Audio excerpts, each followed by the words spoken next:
আড্ডা দিতেছস? খবর কি শুনছস? না তো কেরে কিছে? আরে এদিক তো দরিদ্র সুইসাইড করে মরে গেছে গা। ই অল্প বয়সের ফুলাটা সুইসাইড করে মরলো? আরে এ দুনিয়াতে তো কষ্ট করলোই এখন পরকালেও শাস্তি ভোগ করবো।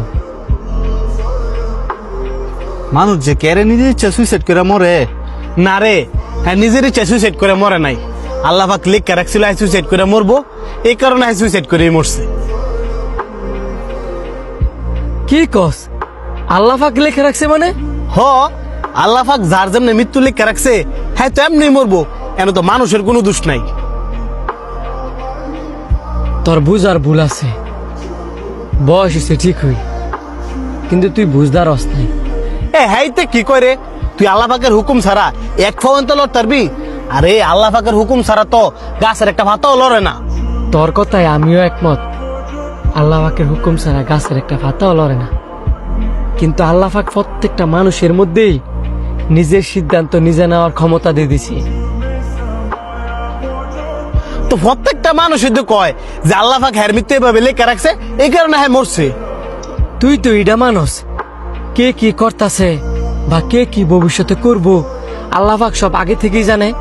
জানলেও কিন্তু তুই যে কইতাছস হ্যাঁ নিজের ইচ্ছায় মরছে, এটা বন্ধু আমি মানতাম পারতাছি না।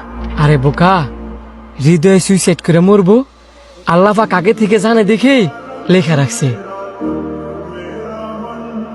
তোর একটা উদাহরণ দিই, ধর তুই একটা জায়গার মধ্যে দাঁড়ায় আছস, এন সাইড দিকে সাইডটা রাস্তা গেছে, এন তুই কোন দিকে যাবি ও সিদ্ধান্ত নেওয়ার ক্ষমতা আল্লাহ পাক তোরে দিয়ে দিছি। তোর আরেকটা উদাহরণ দিই, তুই যদি ফরকিয়া করস, তুই যদি মারা করস, ওটা কি আল্লাহ পাকের ইচ্ছায়? অবশ্যই না। তুই ফরকিয়া মার্ডার করবি দেখেই আর আল্লাহ পাক এটা আগে থেকে জানতো দেখেই লেখা রাখছে। পৃথিবীর সবকিছুই আল্লাহ পাকের হুকুমে চলে, কিন্তু নিজের সিদ্ধান্ত নিজে নেওয়ার ক্ষমতা আল্লাহ পাক প্রত্যেকটা প্রাণীর দিছে। বন্ধু তোর অনেক ধন্যবাদ, আমি এতদিন একটা ভুলের মধ্যে ছিলাম, আজকে তুই আমার এই ভুলটা ধরাই দিলি।